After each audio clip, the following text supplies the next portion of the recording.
You're on, Nima. All right. So this is an open discussion. So any questions? Entertain any questions.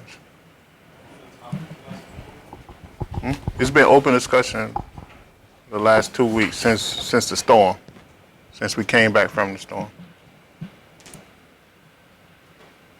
Most of our houses are in chaos, so I haven't had time to prepare anything.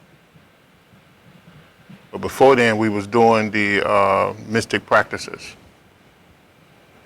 I don't know how many weeks we did at a mystic practice doing. We've been going on 12 weeks. 12 weeks. Okay. So any questions? I entertain any questions.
There's no questions?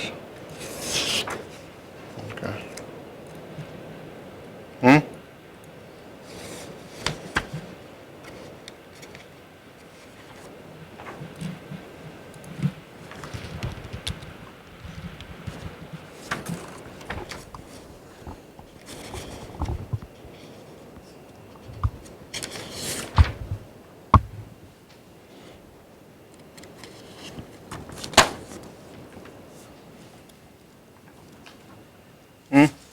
No, just anyone who didn't get it last week.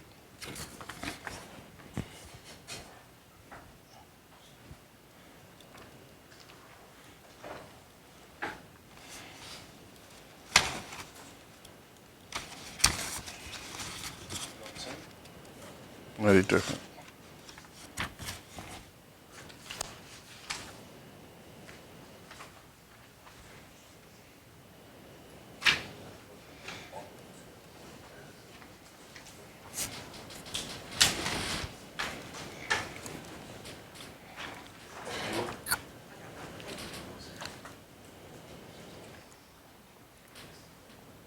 So no questions, Dwayne, from the line? Not yet.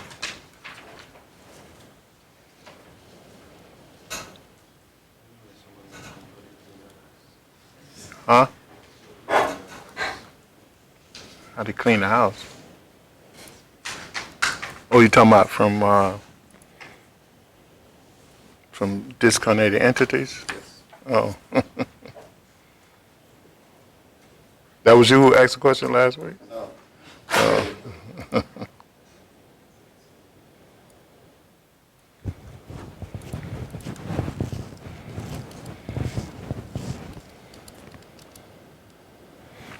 I mean, I gave you all a lot of those techniques already. One way is to when if you have a house that's haunted or someone have laid something down for you or whatever. One of the ways is that you erect a violet flame around the house. All right, constantly do it on a daily basis. Then another way is using the mystic cross. You put that in front of the house, and you bless every wall as you walk into the house.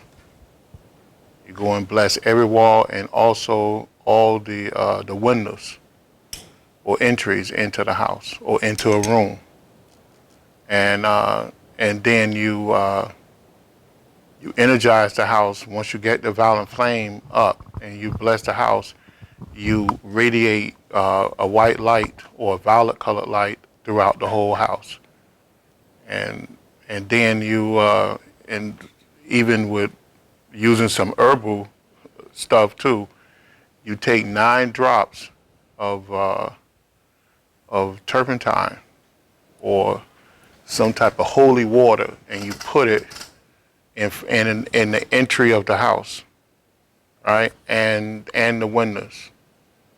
Okay, and basically that's the way you do it. And some people even go further, that after they bless the house, they get a sweet smelling plant, right? And they plant it around the house, and they keep one inside the house. For some reason, sweet smelling plants, discarnated entities of a negative persuasion, it's like it creates a force field. It stops them from entering into the psychic or astral realms of the physical realms. So, and that's one way to keep them away. And also, after I do that, I also, sometime before I do it, I do the 12 blessing practices. I do a series of 12 blessings in order to create a flow of energy that I could pull on. And then I start doing it. Or I may do a blessing before, do the 12 blessings, and then do the blessings again. And usually when I did that, the house was clean, you know, unless it was a very powerful entity that wanted to retaliate. But in most cases, it was clean. They ran away. The 12 blessings is... Repeat the question. And hello? You're on. You're on. I'm on? Yeah, you're on. I can hear you. Oh, okay. For you? Yeah. So what are the 12 blessings? The 12 blessings is a cleanse your house. series of, it's a mystical practice where you use prayers in order to project positive energy from you or the people or the group of people to the world. And there's 12 blessings that you use, and then there's a power that returns, and you direct that power out to the object in which you are praying. So that's what it is, and it's a very powerful mystical practice. You know. My question I meant was like, do you have the 12? Yeah. We do the 12 blessings. We do, if you want to join us just to see, because it's hard to explain, we do it every Monday at my house. We have the 12 blessings, about 7:30, 8 o'clock. Oh, okay. Yeah. Although this Monday we're doing something else, right? We're having a different commemoration. But next Monday we'll be doing it. And it's a mystical practice where we use mantra, prayer, pranayama, and visualization in order to project the energy. And it's a concentrated wave of energy. You should be able to feel it. Most people who come in say that they feel a difference. Is it kind of like Reiki? Nah, it's more powerful than Reiki. Oh. So it's much more, and it's much more organized than Reiki. Yeah. I need to learn this. Yeah.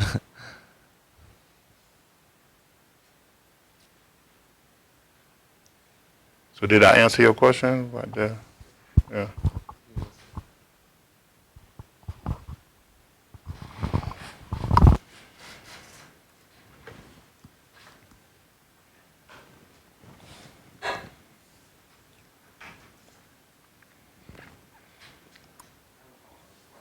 Mm-hmm.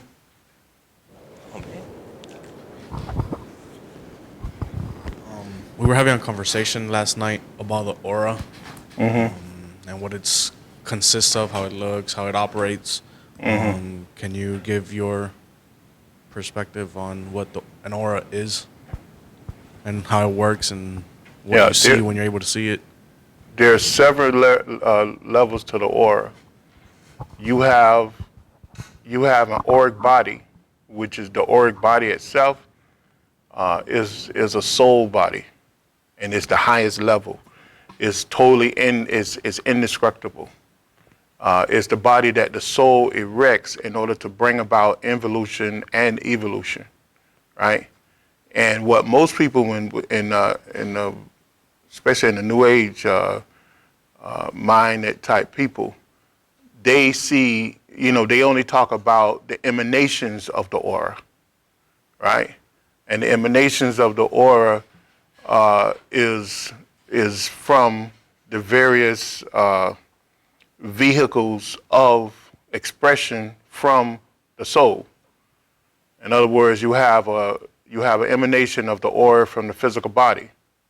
You have an emanation of the aura from the astral body. You have an emanation of the aura from the physical organs of the body, and the organs of the astral body, and that's what most people see. What they may not see is the emanation coming from the formation of the 5 major pranas and 5 minor pranas. Although the astral and the physical depend on those pranas, they may not see that because that's deeper into the aura, or it's behind the action of the physical and astral. You also have an emanation from the etheric body, because you have etheric body that's made up of highly spiritual energies radiating from the upper chakras, right? Now the astral body and physical body is made up from the mind substance of the lower chakras, right? And then you have the emanations of the aura that radiate from the chakras themselves and the nadis themselves, right? That flows through the chakras. You have the nadi pathways. You have 242,000 nadi pathways that creates a matrix within the aura, and it flows through the chakras, right? There's an emanation that comes from that. Is now, of course, that makes up that helps make up the mental body. So now you have an emanation from the mental bodies. The mental bodies is usually expressed through the astral and the physical body, and that's the emanations that most people are seeing, right? Because they see physical ailment, they see, maybe something that's lurking on that person's mind, that's weighing them down, that's creating psychological or some type of psychosomatic type problems in their life. So that's what the aura is. The aura has many, many different levels to it, and it's on the most basic level is emanations coming from the aura, right? That most people see. But the aura itself, I like to say that the aura is a devic lavatory, because it's within the aura. The aura is the thing that helps us connect to the world. Okay, when I'm talking to you right now, our aura have linked. There's a link there, and you can see psychically. You'll see the link. You'll see how our aura linked. That's the only way you can actually hear me, understand comprehend what I'm saying, is through the linking of the aura. The aura is also, it stores megabytes of energy that allows you to function in the day-to-day world, from day to day, week to week, month to month. And it's also the thing that put pressures of karma on you, to force you to think a certain way, to force you to move a certain way. The aura is all of that, and then some. We live within the aura. It's not that we create the aura. We add to the aura, with our own negative and positive thoughts. But we live in this bubble of the aura, the same way the earth lived in the bubble of the atmosphere, because the aura is an atmosphere. And we know that if the atmosphere was taken away from this earth, can we live on earth? No, we live within the atmosphere of the aura, of the earth, because the earth is the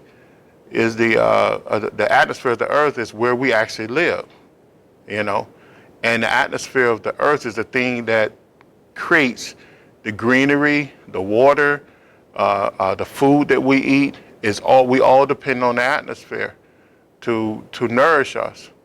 So, we cannot breathe without an atmosphere. It's the same thing with the aura. You cannot breathe without the aura.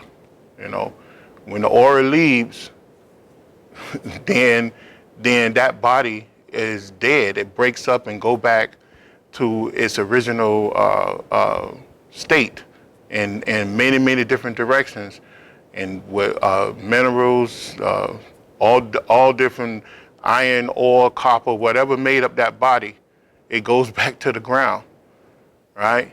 But it is the aura that makes it work right now. So the aura is part of, it's the highest. The auric body is the highest state of consciousness that you can exist in. All the other bodies depend on the aura. Okay, that's why when we was talking about the advanced metaphysics, we said that the cosmic master does what? Has no aura, because why? He pulls the aura within himself. And now he can vibrate on any plane of existence he need to. See, so he utilized this power of the aura, this soul body. He becomes the soul body. Therefore, he must work strictly within the law of karma, because the only way you can control the aura is by working strictly within the law of karma. All right? So once he raises consciousness up to the higher chakras, then he can see the importance and the reason why you must work within the law of karma. And then he gains control over the aura. The only reason why we exist on this basic level the way we do, because we haven't learned to take the aura, the lower aspects of the aura, off of this automatic system, where the energies go one way and come back this way and go this way. Because why? Because the soul have to repeat a particular, according to the ancient science, the soul have to send out a vibration, a sound vibration, repeating a particular mantra 21,600 times a day in order to place the body in this automated way, in order to allow us to experience basic consciousness. And pranayama is one of the mantra, and all these yogas is one of the ways to take it off of this automatic and then allow us to become what Dr. King called conscious gods, where we can control all the substance in the body. And once we gain control over the auric body, we are avatars, we are cosmic beings. And we can stop polluting the earth by pushing the aura in, and don't allow any negative residue to leave our body to actually add to the chaos of this earth. We become the light of the earth, and that's the real perspective of the aura. When you really look at it, just not lights and clouds and emanations flowing from the body, is the essence of your existence.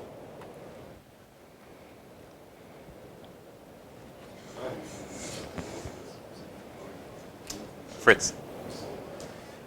Thank you. Once you gain control of the aura, make it one with the physical body, I guess it becomes also indestructible, because the auric body is in. Yeah, but at that point, see, the way you exist or live is you live. Right now, we're living on the base of the spine chakra and the sex chakra. See, And the base of the spine chakra and the sex chakra and the solar plexus chakra is really an extension of the heart chakra. Because according to ancient science, the heart, the chakras below the heart did not exist before Meldic man or this present race of people came here, began to reside here on Earth. It didn't exist because why? Their whole physical and astral and etheric realm existed on the heart chakra. It did not exist below there. So the only reason why we operate on this basic physical plane is because of those two chakras. Now, as we elevate our consciousness and gain control over all the Tavic rays and the Mahabhuta energies, which is the cosmic elements, and the 5 major pranas, as we gain control over that, we can move our consciousness to the heart chakra, and then we begin to exist on a different realm of existence, a different consciousness. Matter begins to respond to us differently. We can integrate matter, the physical matter with astral matter, with etheric matter, and we can begin to have a whole different existence. What it takes us, what it takes 2, 3, 4, 5, 10 years to do, we can probably do within hours or days. And that's the difference. But right now, because we're so disconnected with the subtle energies that make up this physical and astral world, we have to live in this gross state of existence. Because even the astral world is a gross state of existence. It's physical. It's physical. It's just on a different vibrational wavelength, but it's physical. Okay. So when you die, you're not going to suddenly become some genius. If you were stupid here, you're going to be stupid there. You're just going to have a different perception of stupidity. From that point of view. But it's when you raise your consciousness to a different level, is when you experience, intelligence and intellect and spirituality. A question online. Mm-hmm. What does cremation or burning of the physical body, or what effect does cremation or burning the physical body have on the aura? Like I said, the physical body lives within the aura. There's a famous story that what was his name? The famous psychic. I told you all about him before. Edgar Cayce. One time, Edgar Cayce, he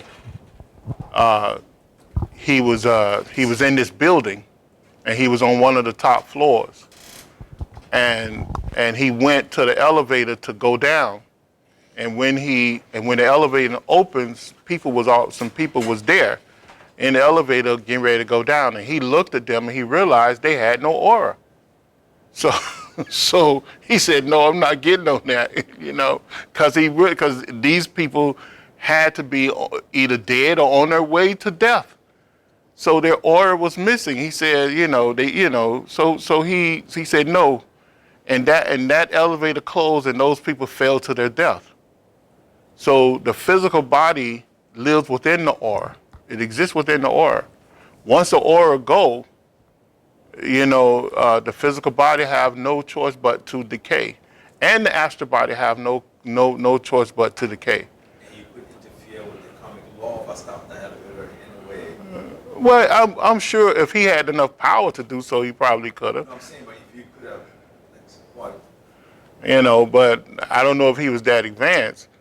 But the thing about it is that the whole thing about cremation is not adding to the negative disposition of the earth. That's why you cremate your body, and because to take, because now the body has a residue of how many years you live negatively going against the grain of the karmic law is embedded in the molecular structure of that body. And now you place that body in the ground, and that's going to add to, to the earth, to the negativity of the earth. That's why you cremate. Fire lives on several realms of existence, and when you burn something up, you give it a fresh start in order to move on to the next level and to be used in a pure way. Remember, topsoil of this earth, which we use to feed ourselves with, is the dead remains of plant life, animal life, and human life.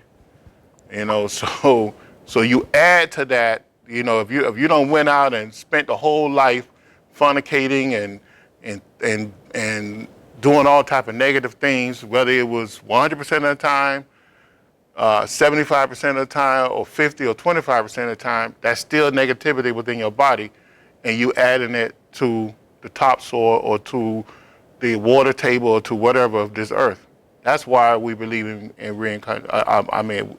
We believe in cremation, and then that's something that in the future, when you get ready to ascend outside of these realms of existence, that's something you don't have to worry about because you took care of it on your journey.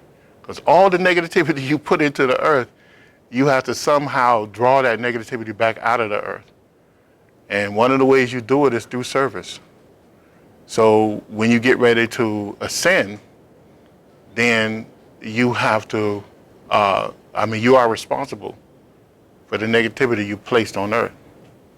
And if we do it as we go, then that's something that'll be off the list of things we have to do.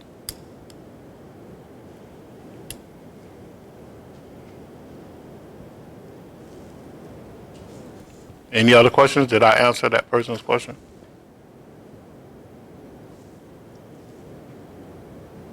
Yes.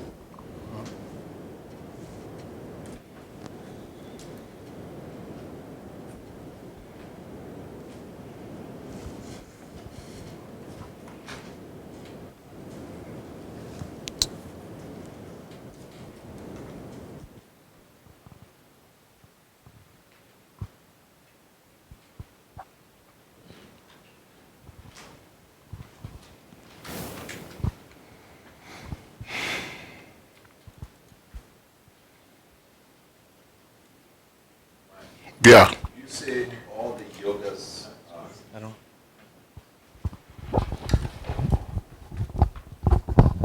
Would you say that all the yogas are sort of linked to Kundalini yoga? Because on this sheet you gave, you say Kundalini yoga techniques for awakening the consciousness.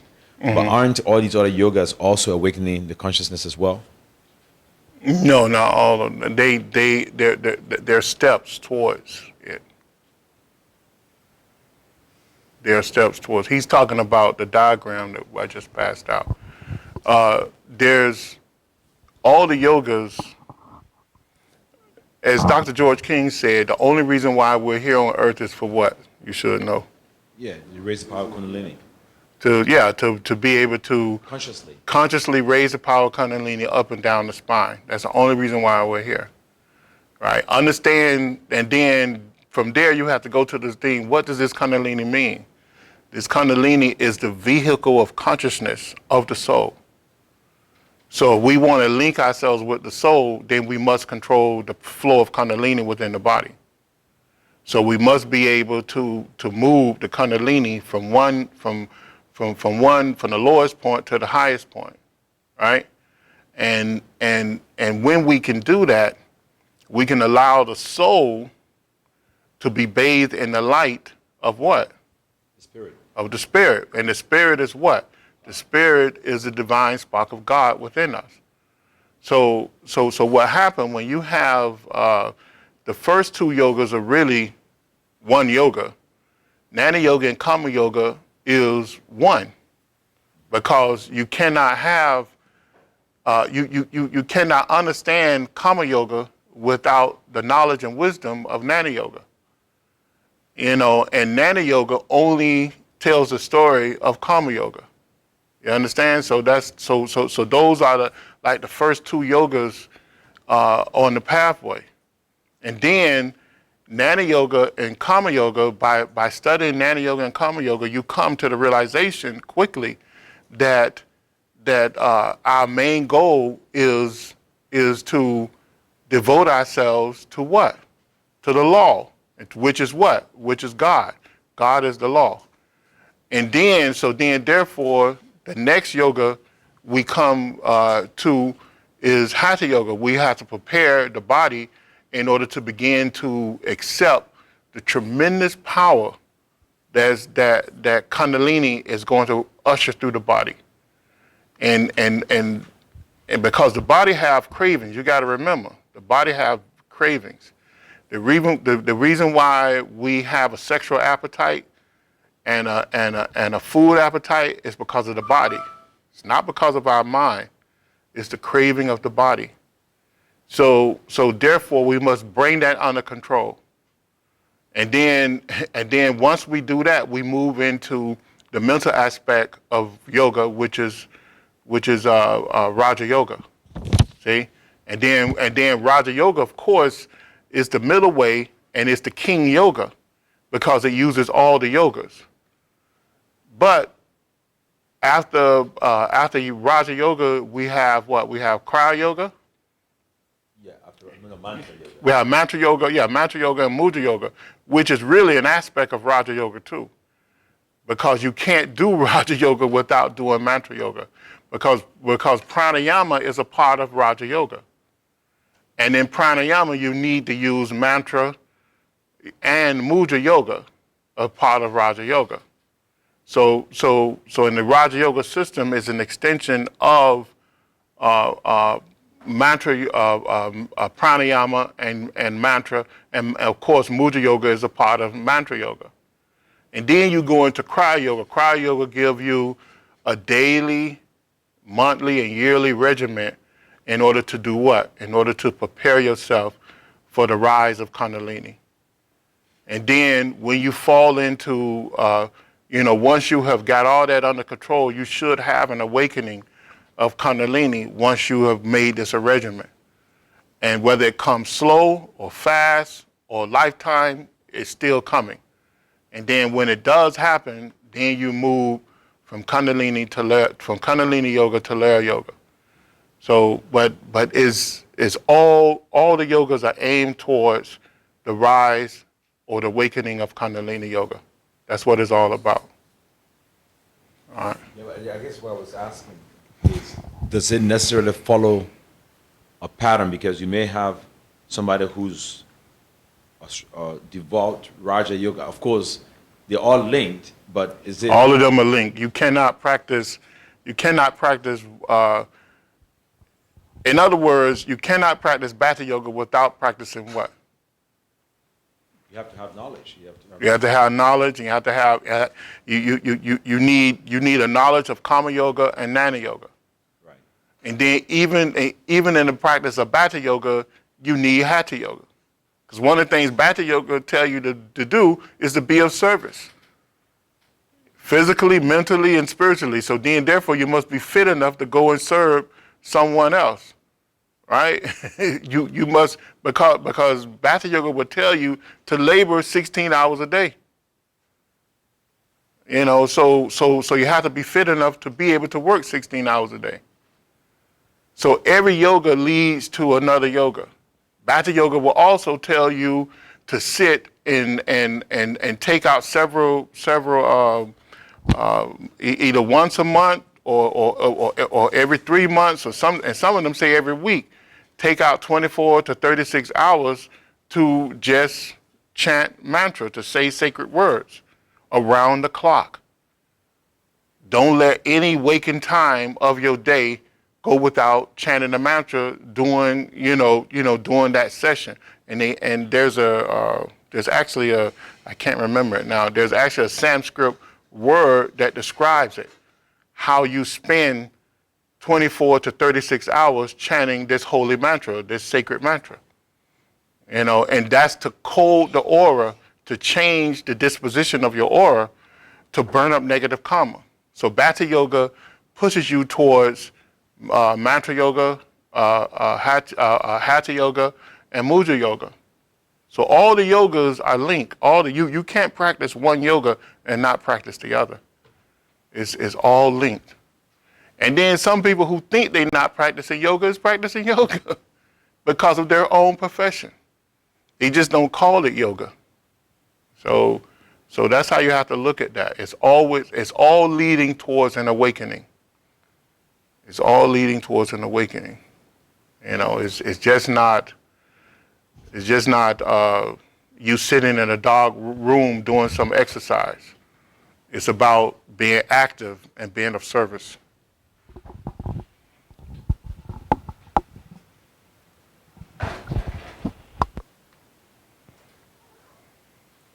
Any other questions?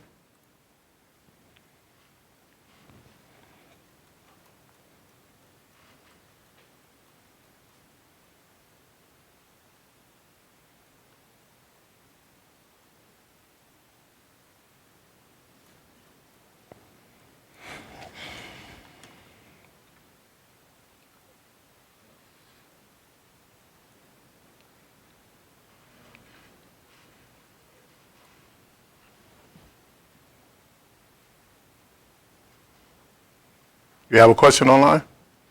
Yeah, but okay, got it. What are your thoughts about the concept of the oversoul? That is the idea that we are connected to a specific collective group consciousness or connected karmically.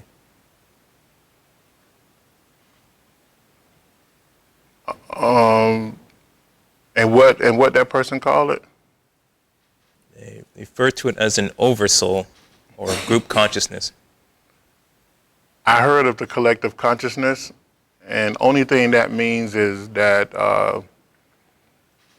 from teachers of the past, only thing that means is you go into, I don't know if any of you are a little psychic, but if you're traveling on the road and you enter a city, the first thing you see is the aura of the city.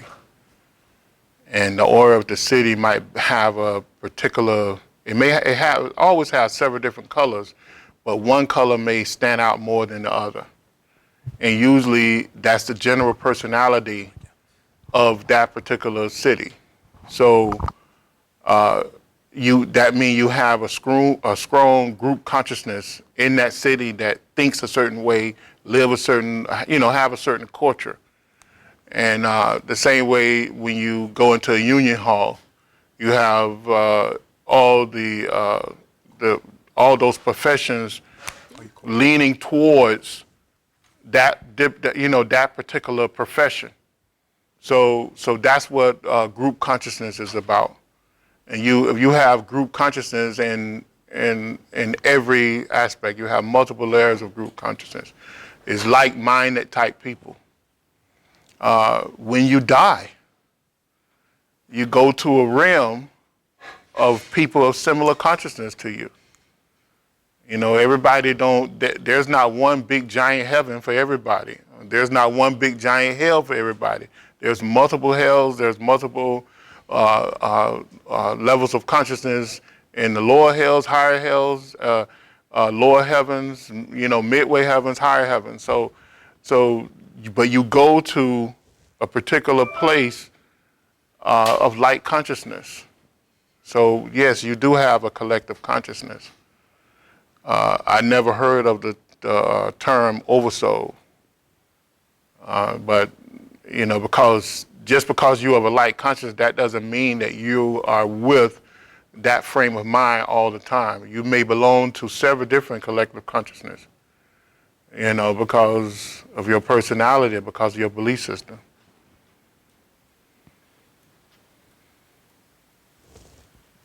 Does that apply to race too and family? It could. Culturally, like I say, you belong to several different levels of collective consciousness. Just because you of a particular color, that doesn't mean everybody is going to be of your race, you know, or your culture. No, that's ridiculous.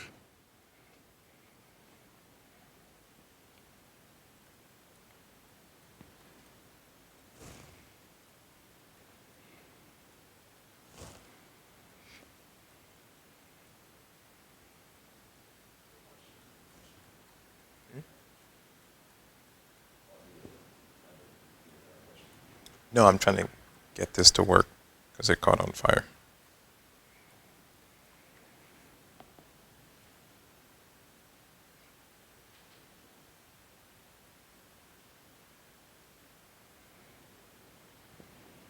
There's no other question. You all can ask me any question, as long as it has something to do with metaphysics.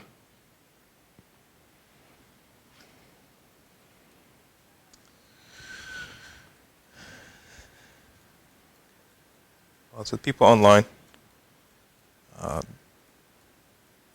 AC adapter from my laptop is fried. What? So get your questions in now because I don't have a lot of power left. I can't hear you. Well, the AC adapter is fried. So I have about 25% battery left on my laptop. So get your questions in now.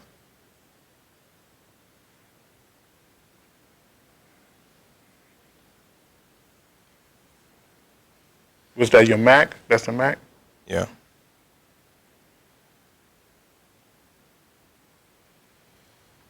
See.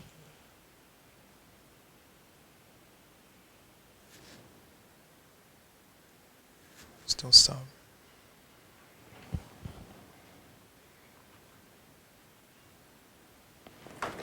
This is it.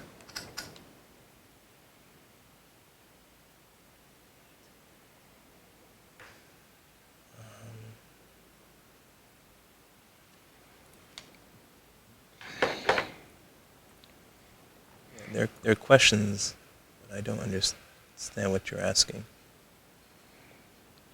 Seeking any advice regarding scattering of loved ones' ashes.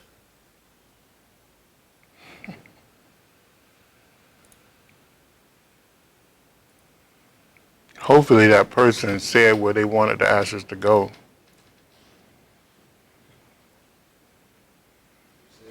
I say hopefully that person left instructions of where to put the ashes.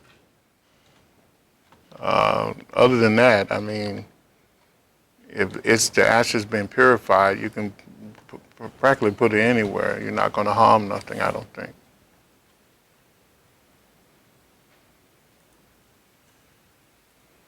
Question is, are we sovereign or locked into that collective consciousness?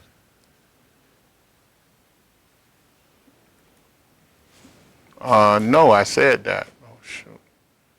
I said that earlier, that you may belong to several different collective consciousness. I mean, and as you grow, and I mean, the person you were 10 years ago is not the person you are right now. You may have a whole different profession, a whole different belief system. You know, we're constantly growing and constantly exiting and entering into different collective consciousness. So no, you're not locked into any collective consciousness. Now, you might be linked to them karmically, but that doesn't mean that you're locked into that collective consciousness.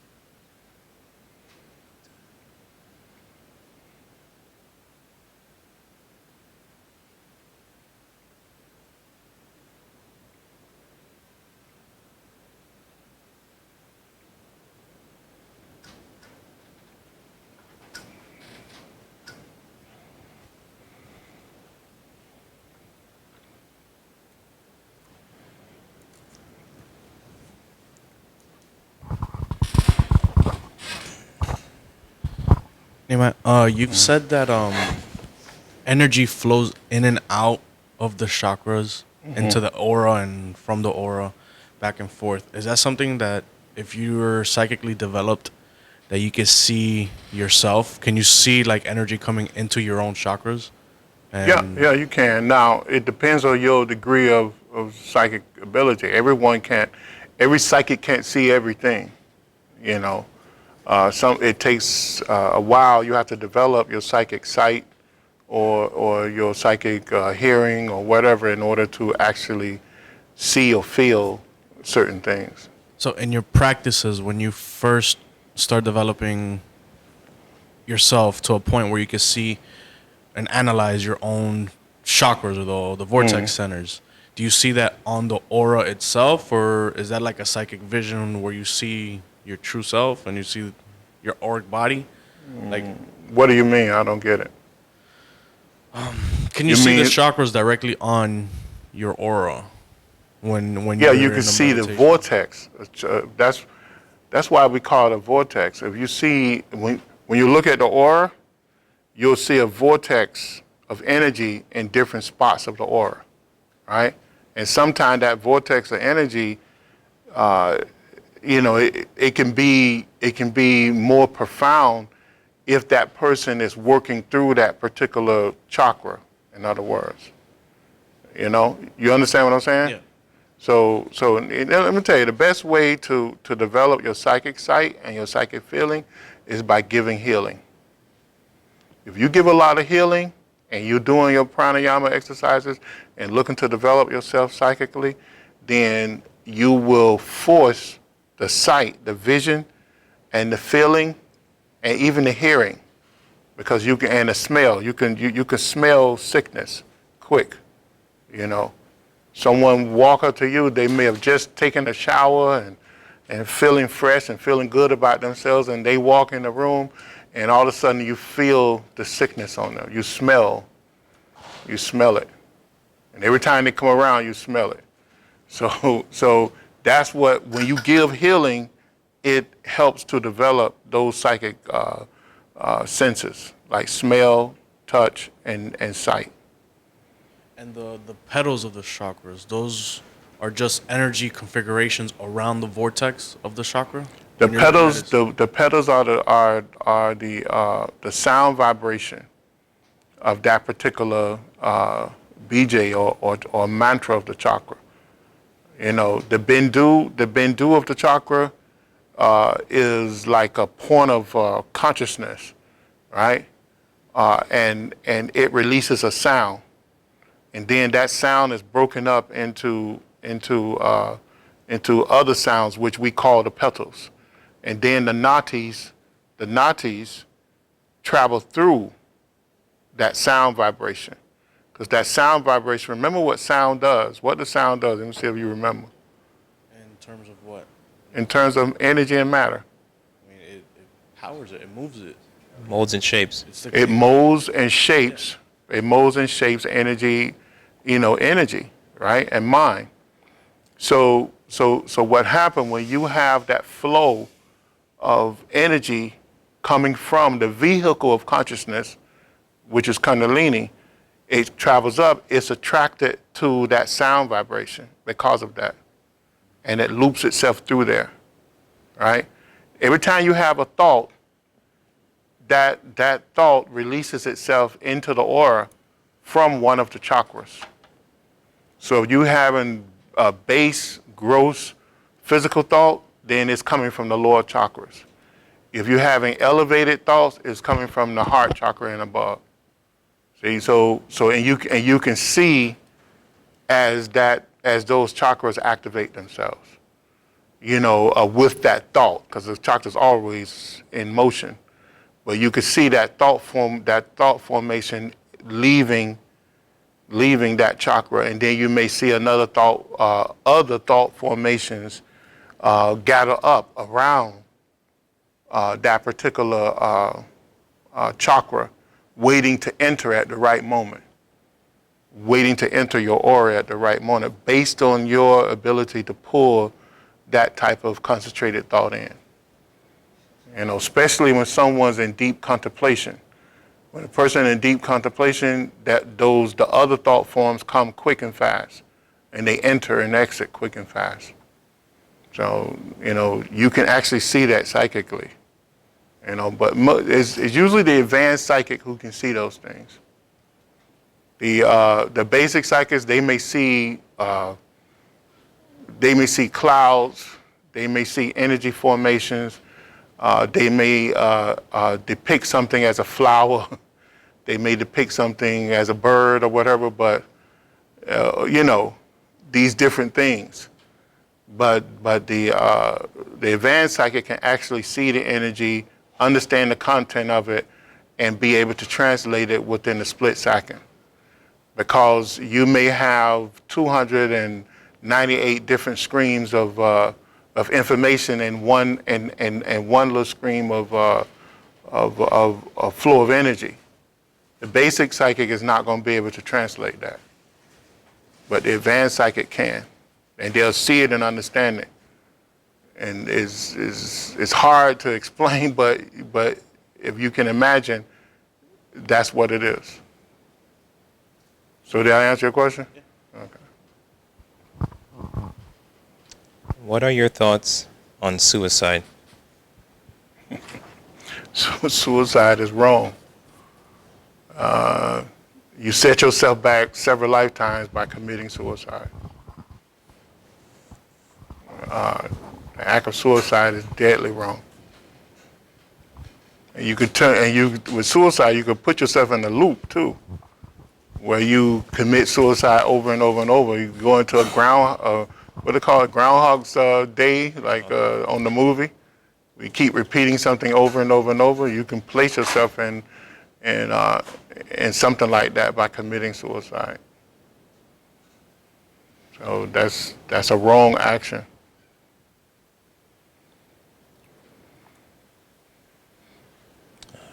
Does the scattering of ashes after someone's cremated have any bearing on the soul, or is the process of scattering purely symbolic? It's symbolic. I mean,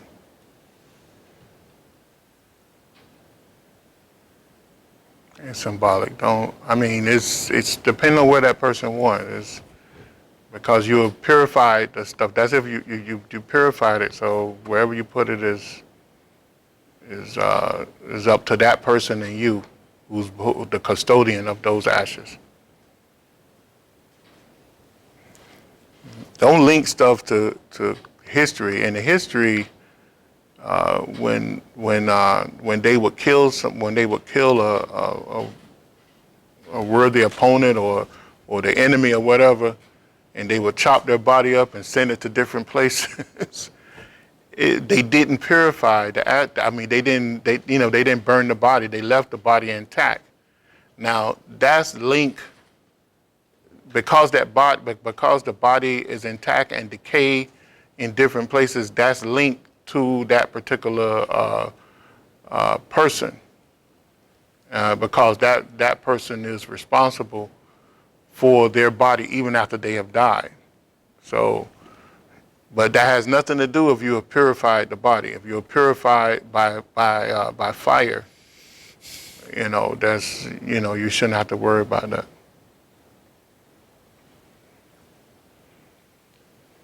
Can you explain the heart having several brains? The heart having what? Several brains. Ask them to clarify that.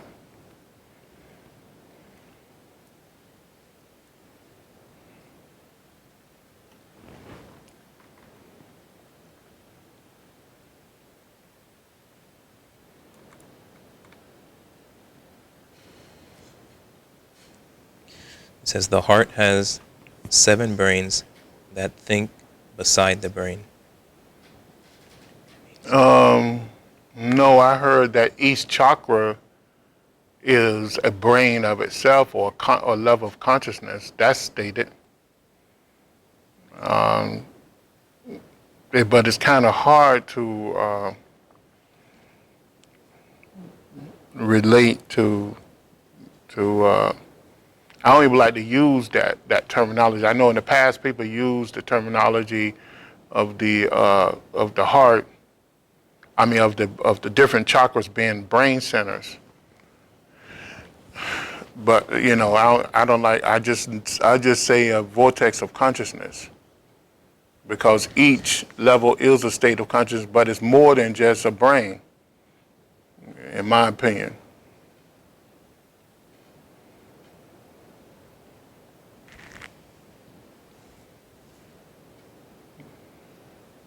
Now the heart has two chakras. The heart has two chakras that's blended into one chakra. So, but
there's no other questions. I'm surprised.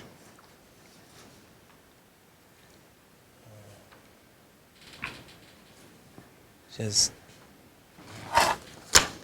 the reason because of prayer and connecting heart and mind for purification. If what now? The reason, I guess, for the 7 brains of the heart is because of prayer and connecting heart and mind for purification. No, I never heard of that. I mean, I have studied this stuff all my life, 50-some years, so I never heard of that. So I don't know nothing about that.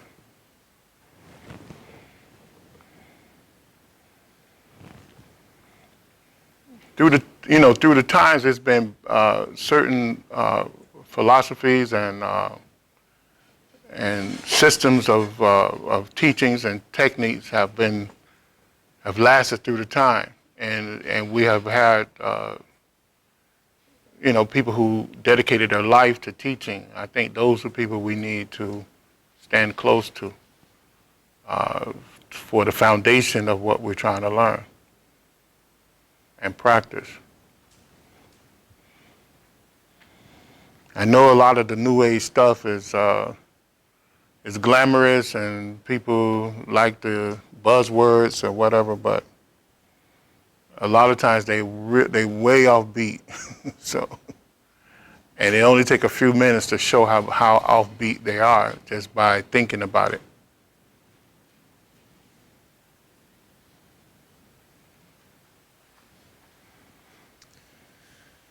Okay.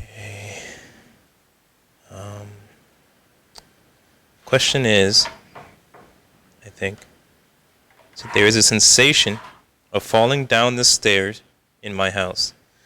Is there a memory loop or possible energy entity wanting to create a fall down the stairs, and how to clear it?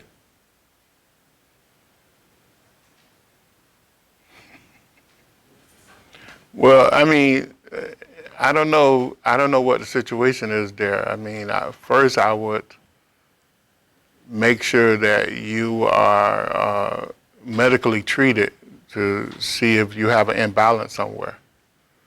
And then if that's not the case, then you go to the psychic part of it. Sometimes people have, they can see things that's about to happen, or either to them or someone else. If they don't have any physical ailments related to that thing that could happen. Because sometimes you can have an imbalance in your body, and then you start going down the stairway, you feel like you're going to fall. But if that's not the case, then you might be having some type of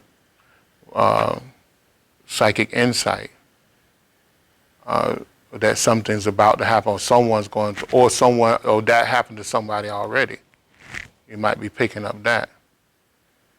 I remember one time I was dealing with an athlete, a supreme athlete, and I went to his house, and all of a sudden, when he opened the door, I seen him on crutches.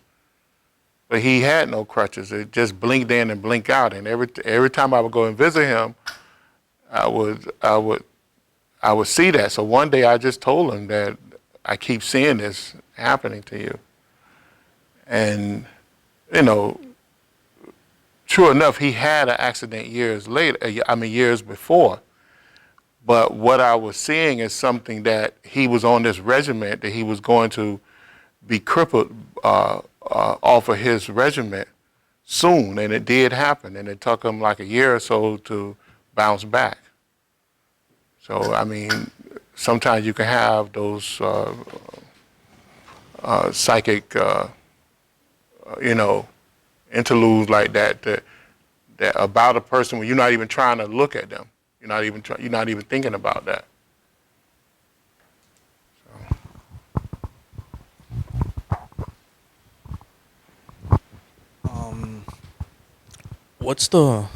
Can you explain a little bit about astral travel and what's the point of astral travel and why does it happen uncontrollably sometimes? Well,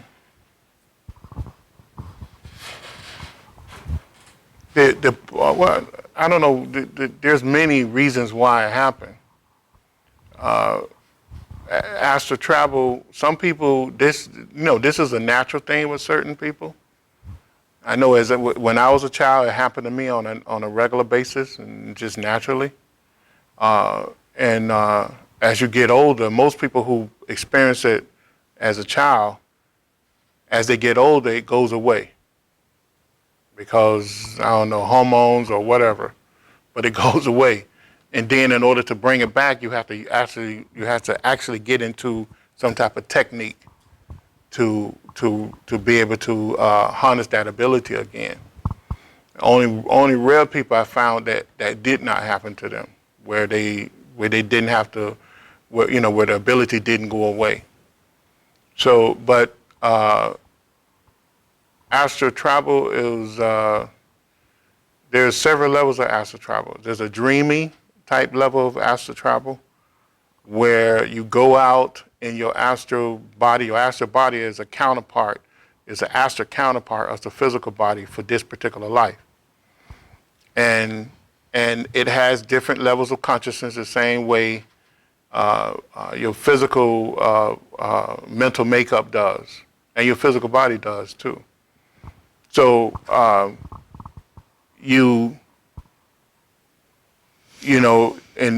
there's a dreamy type astral projection where you go out and you might be out for 8 hours, but you only remember 15 minutes of it.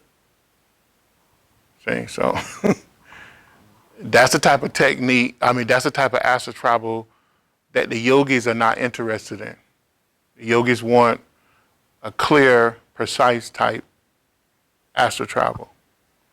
Then there's an astral travel that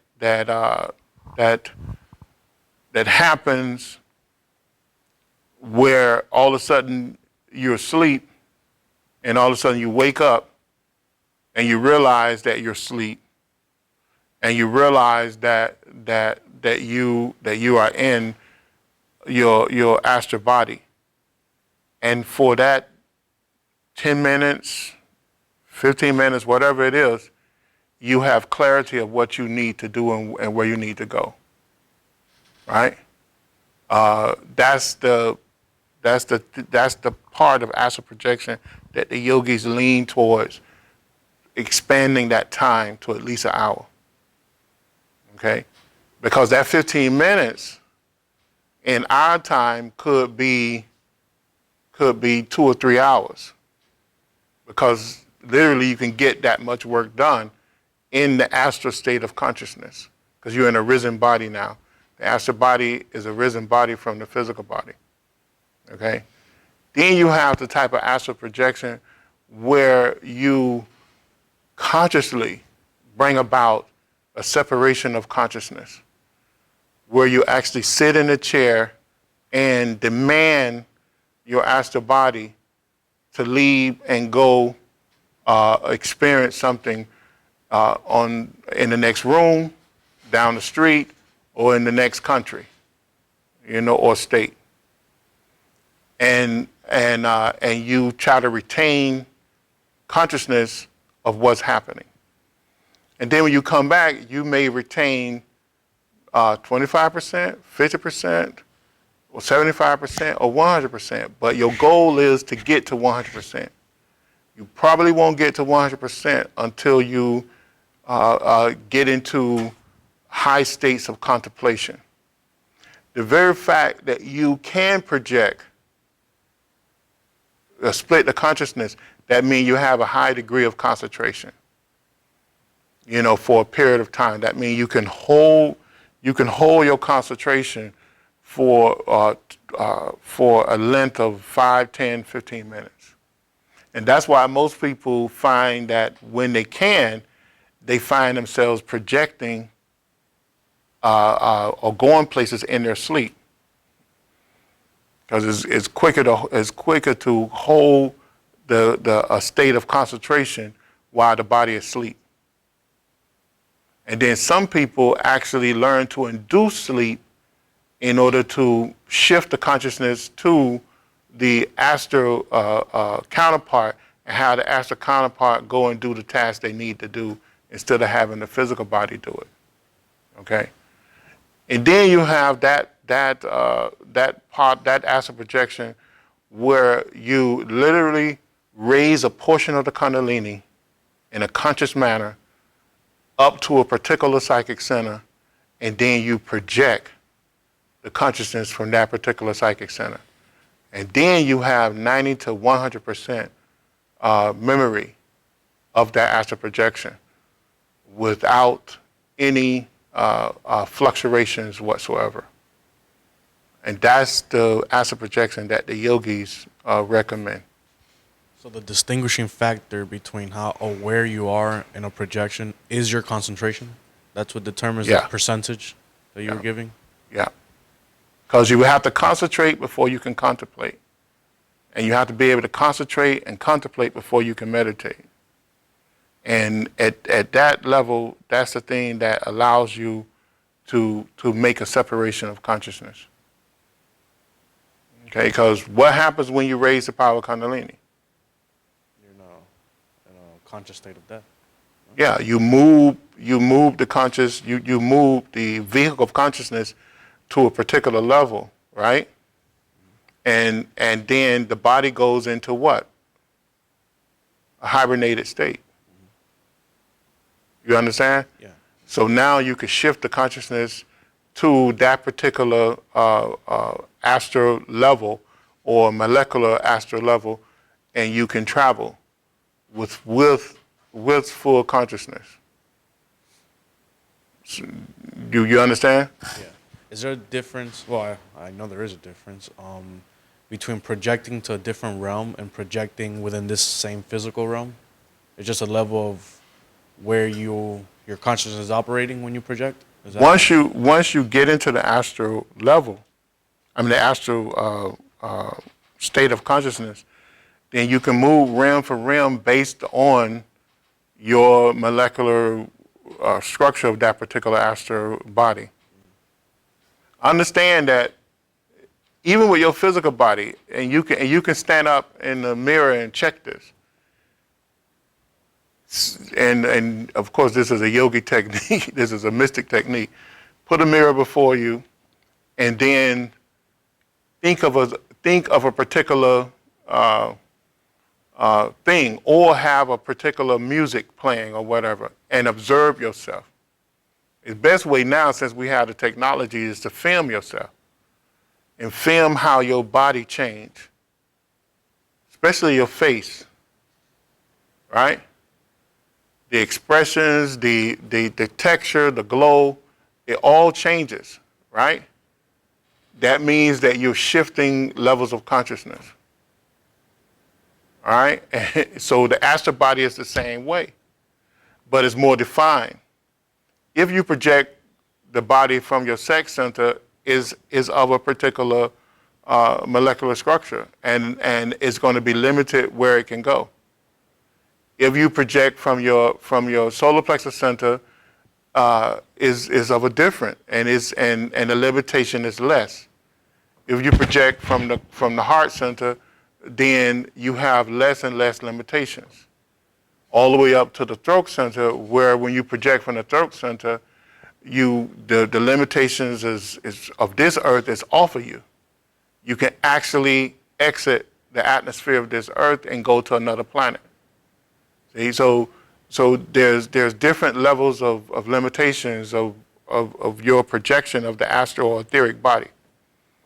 Okay, so that's that's what I mean, and just look at your physical body, film it, because everybody like filming themselves today anyway. You can exercise, make that film of yourself pay off a little bit, and observe how your body shifts based on what's on your mind. If you in a particular state, you'll notice your body start glowing and the hair stand up on the body, and you're different. And then when you're in a sad state, it shows on your body. The molecular structure becomes dull and becomes sad and becomes like it don't want to be seen. So the same thing happened with your astral body. So you have different you have different astral bodies. That's what we mean when we say you have different astral bodies. You have a combination of astral bodies. And then another thing you got to think, I think it's like it's every 6 months, your physical body change, the whole molecular structure, the cells regenerate themselves every 6 months. So you have many bodies in this lifetime. So it shifts. It shifts every 6 months.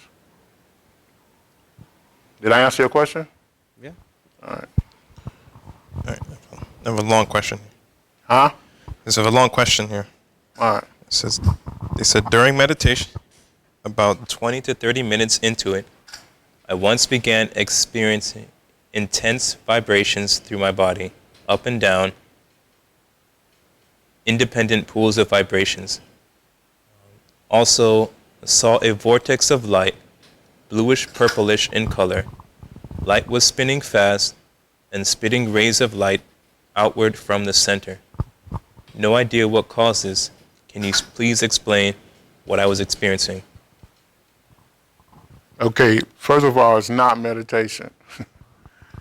It's a form, that's a basic form of concentration, leaning towards contemplation. It depends on what they were doing. Were they doing pranayama exercises or visualization pranayama exercises? That's the question. If so, that's what happens. If you actually practice the pranayama, the visualization practices, you begin to try to manipulate the subtle pranas in the body. You're going to have these visions, you're going to have these feelings, you're going to have a vibration of the body, and then it's going to feel like it's vibrationing of the chakras. You're going to feel the energy flow up and down your spine.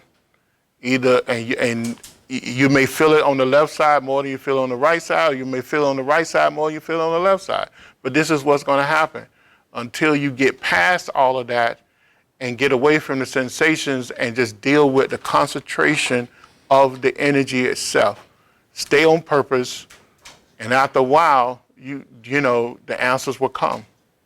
You'll begin to translate the visions that you see.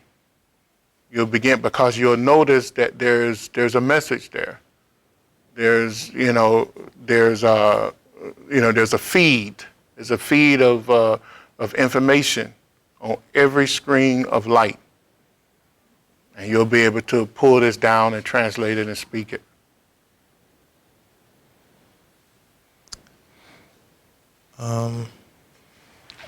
Is astral projection / travel the same as the practice of remote viewing a location, for example?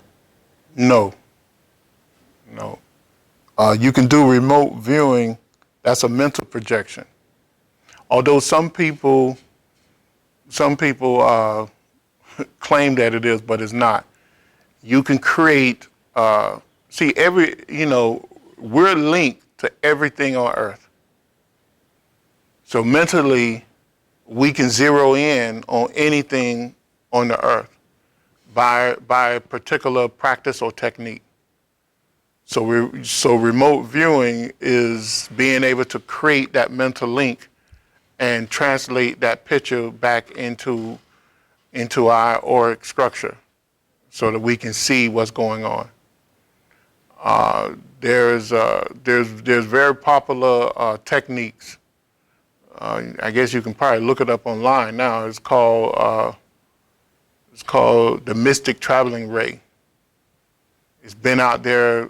It's been written down in books since the 1960s or 50s, and it's a technique that allows you to do remote viewing, where you create some type of telescopic vision to where you want to see.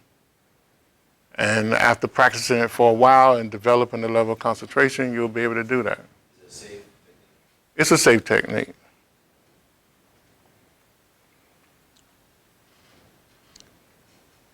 What is the best metaphysical practice to lose weight?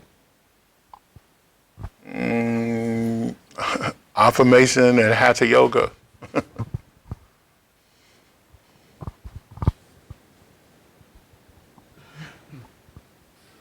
What was the name of that book? Mystic Traveling Ray? I don't know if there's a book or whatever. There is a book, but I don't want to give it out because I don't want to promote it, because it has a lot of negative stuff in it too. But there's I'm sure if they Google it, they'll be able to get it. If not, you have the technique, Duane, right? You have that particular technique in the book. So, I mean, we can translate it and put it online for them. The Mystic Traveling Ray. Yeah. I want to, though. What are your thoughts on Reiki? On Reiki healing? Reiki healing is a good technique. I don't know if it's the most effective technique, because there's not too many, in my opinion, there's not too many good instructors out there. But there's a few. But it's definitely a good technique for healing. I think they have commercialized it a little bit too much. That's my problem with it. You know, like 6 months they calling somebody a master a master Reiki when it may take 20 to 30 years or 20 to 30 lives to actually become. They don't have the experience, yeah. But definitely, it's a good technique to do healing. It's not the best, but it's good. I just don't like the commercialization of it, where, you know, I've seen some people that's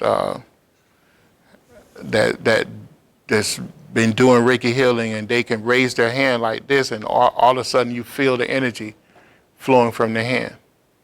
And you can be 1 feet away from them or 20 feet. So, and if you call them a master Reiki, they will get upset with you. You know, so, but then you have some people who raise their hand and you can't feel nothing. And yet they call themselves a master, you know, Reiki person, that's I don't like that. Yeah. But Without the experience, you kind of just inflating your ego. and yeah, and it's feeding the wrong, and it's creating a negative vibration coming from you, and you accentuating a negative vibration in other people's because they hear you say it, and they know that you are not a master of Reiki. So if sound moves energy, right, and Reiki's more like light based, can you combine Reiki and You prana? cannot have light without sound, and you cannot have sound without a light. So can the light move the sound as well, or it's just the sound? You cannot have light without sound, and you cannot have sound without light. So it's See? a combination of both. Always. It's always, yeah. If you see a light flickering, then there's a sound vibration within that light to allow it to flicker. If you hear a sound, there's a light associated with the sound to allow the sound to manifest itself. And then you have different levels of sound. You have soundless sound, right? And then you have sound that you can hear. There's 4 major levels of sound. You have sound that's soundless, and then you have another sound that initiates movement of energy, of energy and matter, and I mean subtle matter. And then you have sound that brings matter together, right? That creates the subtle bodies and the subtle formations. And then you have sound that translate mental and subtle energy into gross physical sound. So those are the 4 aspects of sounds. And in fact, within us, we have a sound body.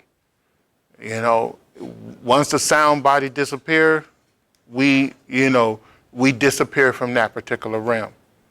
So you have the whole chakra system. If you go back and look at the ancient chakra tantras or yantras, you will notice that it's all sound based.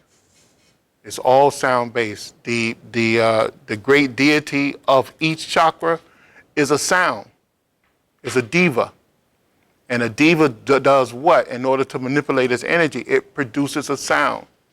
That's why in the pop world, you call singers what? Divas. Divas, because they sing. So inside the chakra system, you have a major a mantra, which is also the name of a diva, and then you have a host of divas that help that particular diva produce the function or operation of that particular chakra on many different realms of existence. And the formation, the mode of motion of that particular sound, right? What happened is it's called a tavic ray or a tava ray. And within the body, you have 360 tavic rays. And each chakra has a specific number of tavic rays. And that's associated with the sound vibration manipulating light. And that light goes on to manipulate matter of all different levels. Okay, so you cannot have sound without light, and you cannot have light without sound. It's all one continuous motion that brings about life. Okay? So in a way, you can read somebody's thoughts depending on like, cause a thought is a sound, right? So that's why some people can read each other's thoughts. Of course. And like I say, most people, you read people's thoughts and you don't even know it, because I'm talking to you right now, our aura have linked. All right? So you're picking up residue of my thought, even though I'm saying probably 2 to 3% of what I'm thinking. See, because thought travels at such great speed that it's almost impossible to translate it, in any language. So a lot of what I'm saying is going to be transferred to you through the link that will dawn on you, 1 month, 2 months, or 20 years from now. See, and that's the way it usually happens.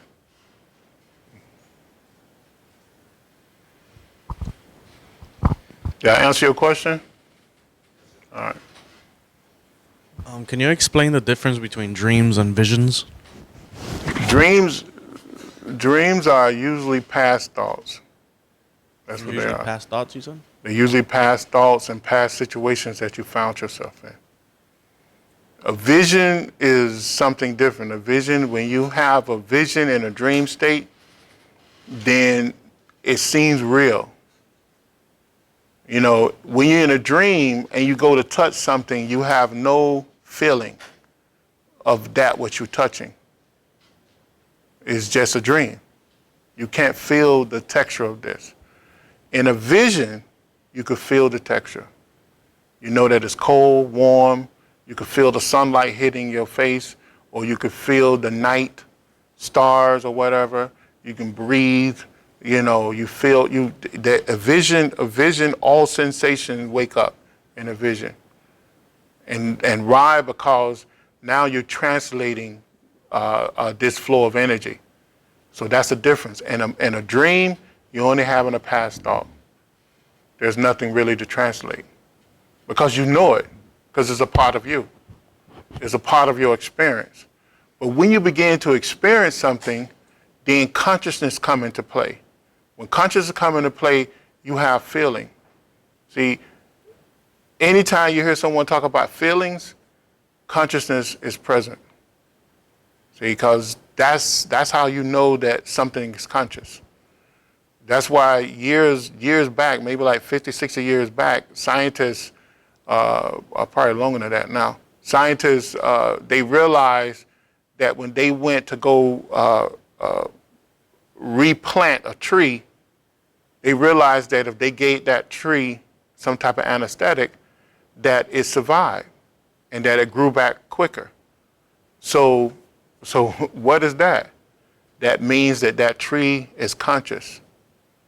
That tree has some level of consciousness that exists because it felt pain. See, the only way you're going to feel pain is that you have consciousness. They found the same thing about metal. When they cut metal, if they took that metal and soaked it in some type of anesthetic or coated it with something and then they cut it, the metal was stronger because it has consciousness. So feeling is related to consciousness. And that's the thing about visions. When you have a vision and all of a sudden you can see, you can feel, you can taste, you can feel, you feel emotions, then that's a vision, it's not a dream. You being pre-warned or given some type of insight on something that's going to happen or something that's present right now in your life.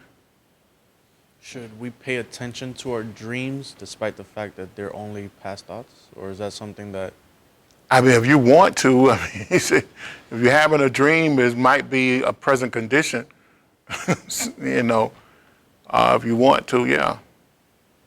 I mean, I don't see why, if you having that dream and those past thoughts are coming back, if you can because usually with a dream you can readily dismiss it right away because I dreamt that because I've been looking at this for the last couple of months or weeks or days or whatever. But with a vision, you can't readily, you can't readily toss it away because it gave you insight into something. It gave you insight. So that's the difference. That's my difference. That's the way I see it.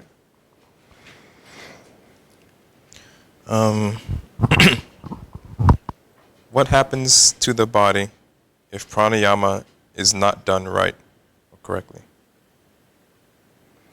Oh, that's a long thing.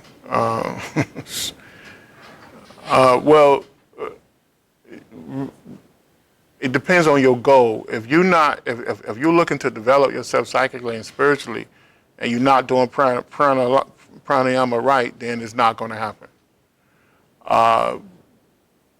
When you're breathing, you can. Some people have experienced the bends in doing pranayama wrong. You know how you can go underwater and come back up, and you have these. That's what it's called, the bends, right? Yeah. So you can get that with pranayama if you're not doing it right. Too. Also, you can.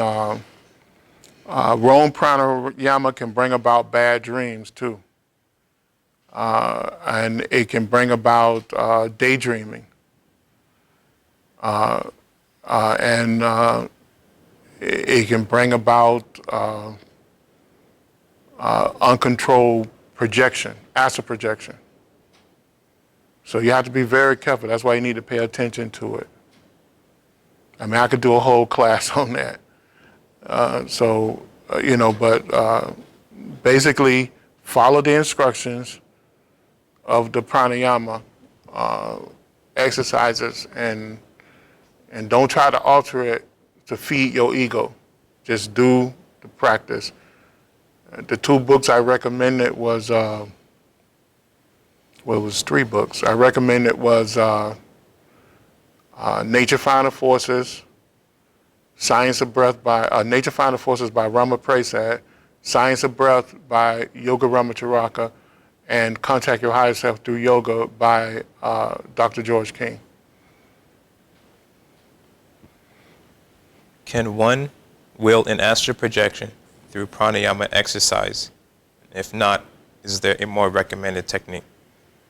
Yeah, you can, but first get the pranayama right before you try to project. You have to get the basic pranayama right.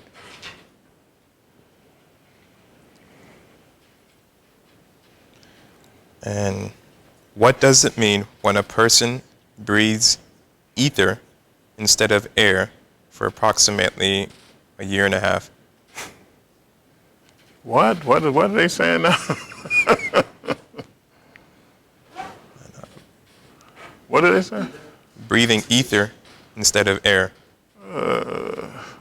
They need to breathe air, I don't know what that means.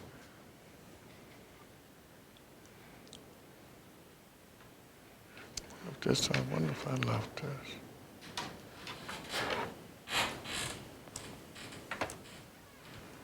What are your thoughts on destiny versus personal creation of our realities? Will destiny prevail regardless?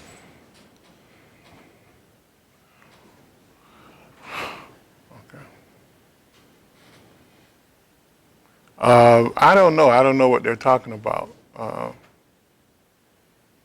Ask them to elaborate on that.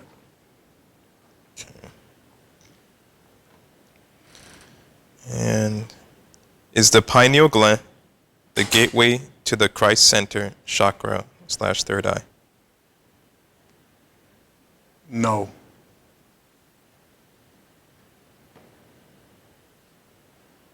No, it's not. I mean, it's almost ridiculous. I mean, in my opinion, it's just no. The psychic centers exist within the subtle bodies, within the auric bodies. The pineal gland might be the resort of the chakras, but it does not link us to the chakras in any kind of way. That's why it's very important for us to learn what I call the mystic constitution of man's makeup, because you can see from the ancient teachings, it's not nothing I made up, you can see how the bodies were formed and how it was and how it functions and why it functions. A lot of the most recent, in the last, 100 years or so, these New Age and Western type theosophists or mystics or New Age people, they try to link the body parts to the chakras. The body parts are a resort of the chakra. They not a pathway back to the chakras. So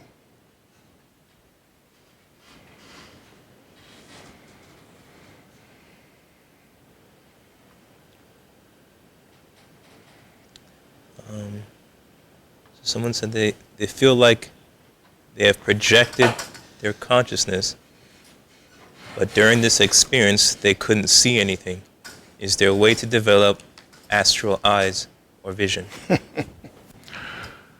it's just a limitation of that person, sorry to say. I had a friend, he was a student of my brother's, that he was a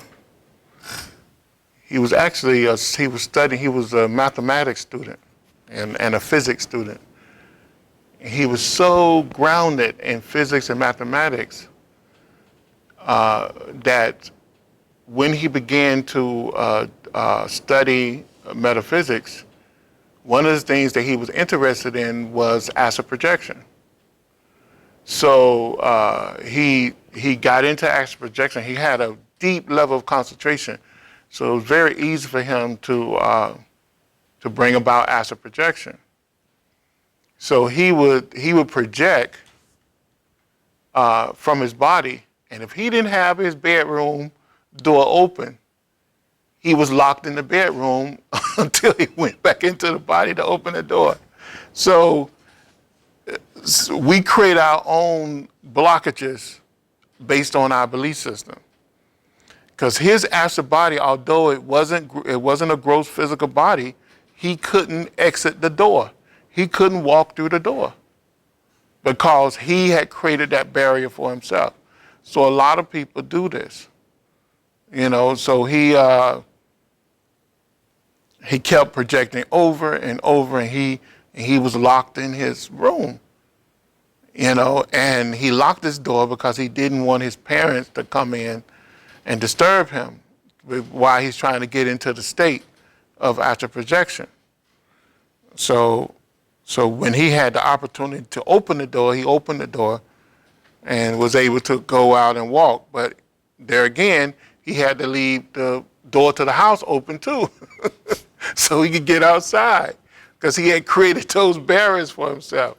And normally when you project, you walk right through a physical wall or fly through the roof. So you create your own barrier. If you're not seeing, then it's something you did to create that. Your belief system is stopping you from. That's why astral projection is very dangerous. If you're not trained and you don't have a guide to guide you, it's very, very dangerous.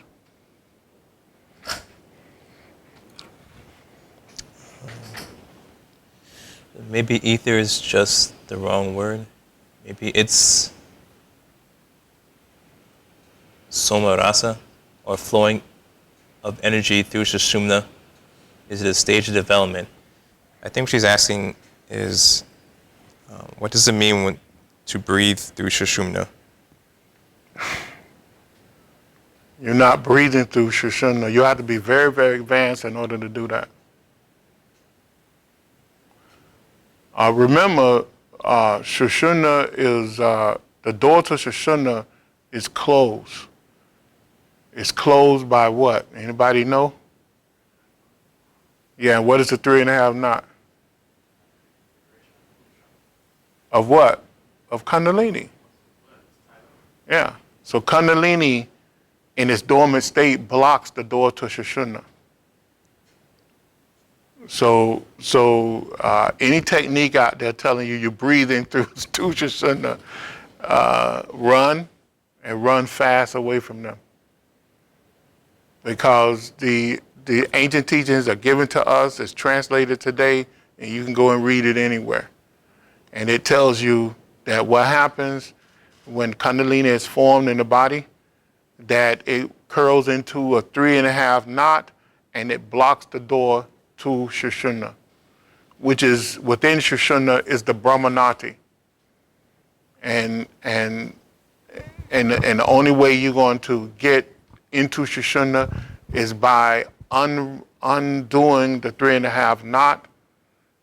And once you do that, anything below the 3.5 knot falls into a conscious death state, meaning your physical body. That means that you have drained all the energies out of the 242 knotty pathways in order to untie that knot. And now you have the full power of the Kundalini, and then you push that power up through Shushuna.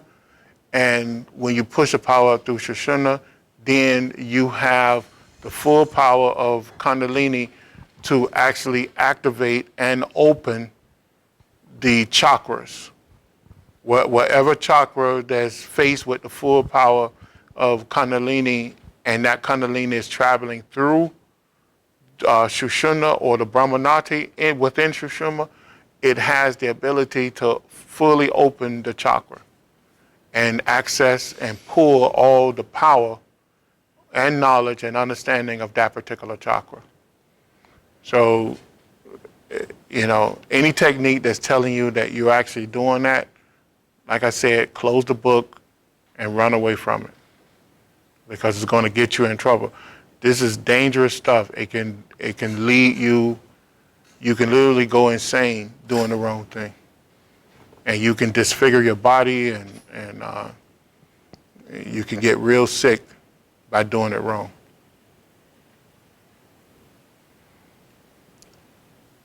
So I had an instance of astral paralysis when there was a great weight on my chest and on my lower abdomen. As I opened my eyes, I saw a silhouette of a black panther.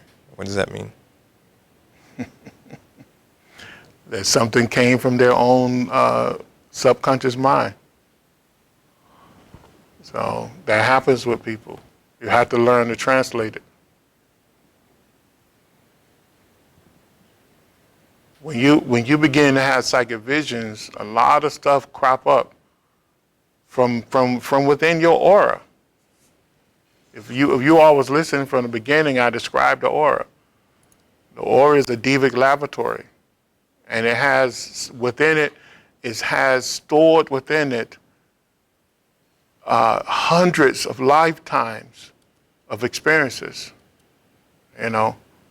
And when we begin to try to control these energies in order to develop ourselves, we have to wade through all of this, and different situations will bring up what's called different samskaras within the aura.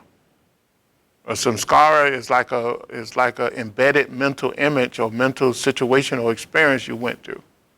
If we have a particular experience, that experience it falls into the aura, and once that experience is over, it rolls into some type of seed-like impression, which the yogis call a samskara, and it embeds itself within the aura. And it stays there until the proper situation comes about to allow it to express itself again. Now, yoga and spiritual practices are developed to burn up these samskaras and to move beyond those basic experiences or karmic situations that we placed on ourselves. So, but until you do that, you have to experience each one of those samskaras.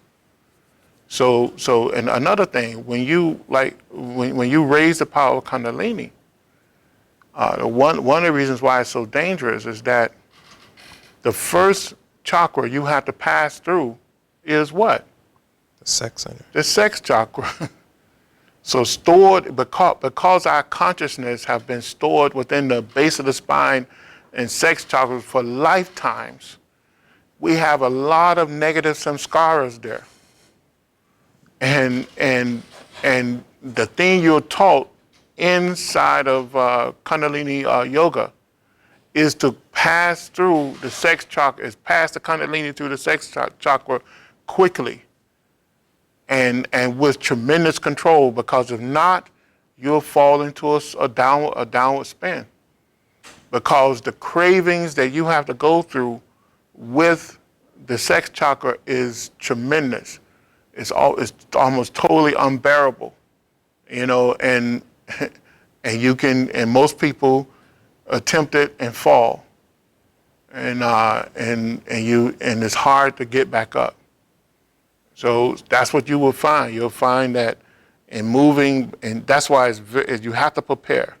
That's why you have to go through yama and niyama, where you control your thoughts and actions, and control and develop an appreciation of and devotion towards God, so that you can gain control over your basic emotions.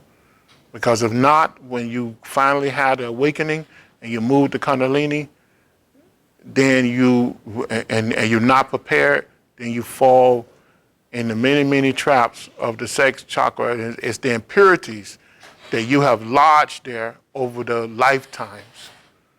It becomes profound, and it becomes very attractive, and you can't move past it. You can't burn it up. But if you have control, you can use the Kundalini power to totally burn it up and move past it. So we create these situations for ourselves. There's no person on the throne doing this to us, except for ourselves. You said earlier that the body is what causes these cravings and desires, not necessarily the mental bodies.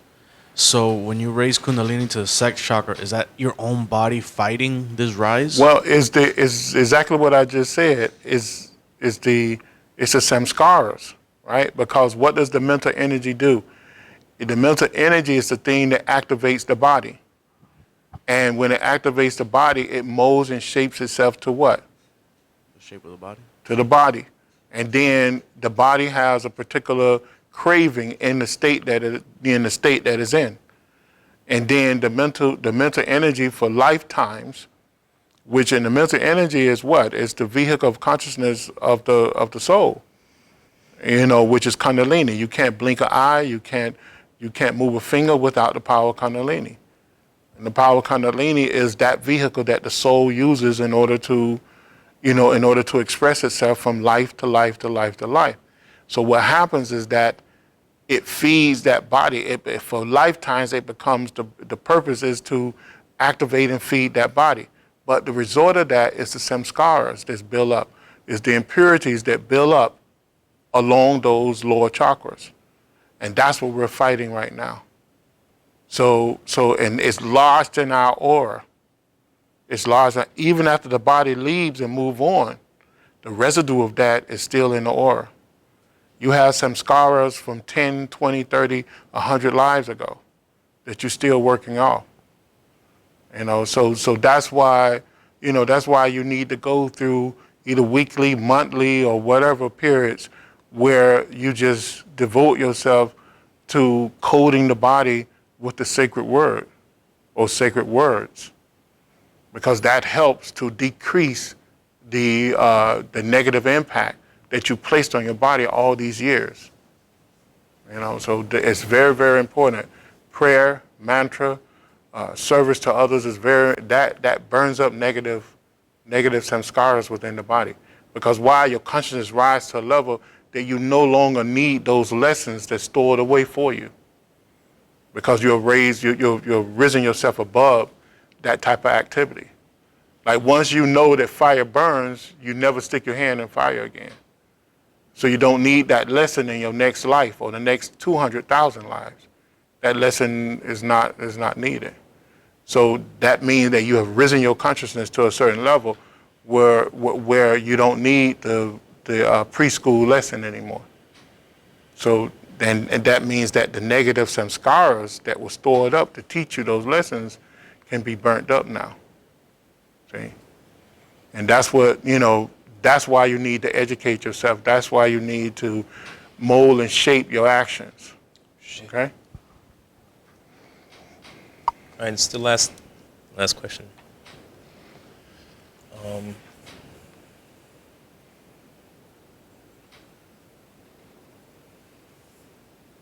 just lost it.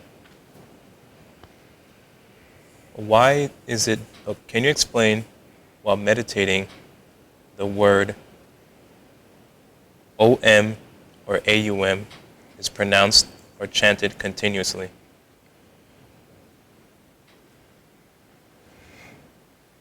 Is chanted continuously, or Is chanted or chanted continuously? that's what they hear? That's what that person's trying to say?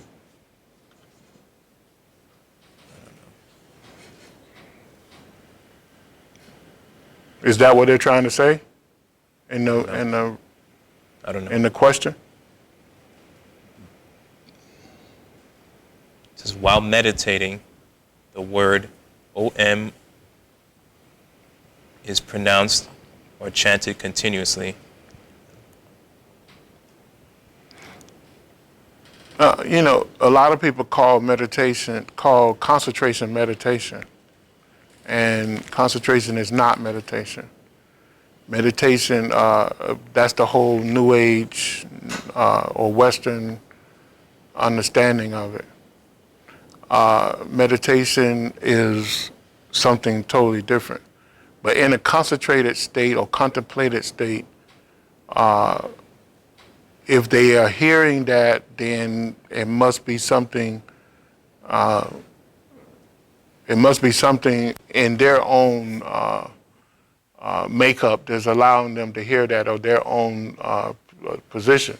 Now, let me say this right here, that the mighty sun releases the sound vibration of AUM every 32 minutes. It's released. So it is. That sound is within nature, and that's the thing that pushes the energy from the sun. That's the thing that helps push the energy from the sun to the solar system. So and then the every other planet in return respond back with another mantra to the mighty sun and to us, to allow us to exist.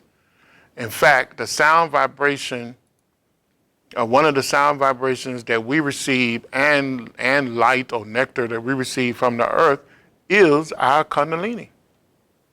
The Kundalini that we use in our auric structure today came from this Mother Earth, because why? We came from the Mother Earth. We came from the logos of this planet. We had to be introduced to this planet through the logos of the planet. So the Kundalini that's large, dormant within us, is from this Mother Earth. So now, the word is being said, but I don't know if you hearing. I doubt that you are hearing the word in a concentrated or contemplated state.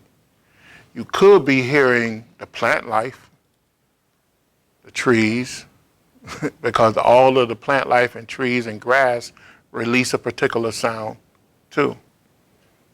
But in order to hear the AUM from the mighty sun, you have to go into a deep state of meditation where you raise the power Kundalini up and go into a conscious death type state to a particular level of a higher level of the chakras.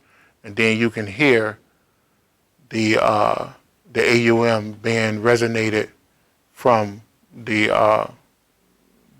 god of the solar system, which is the mighty sun. So. Everyone, sorry, I have to end the stream. My computer's on 2% battery. I'm about to shut off. Please save your questions for next week, and we will try to address them. Thank you. And let's say a prayer. Let's go out.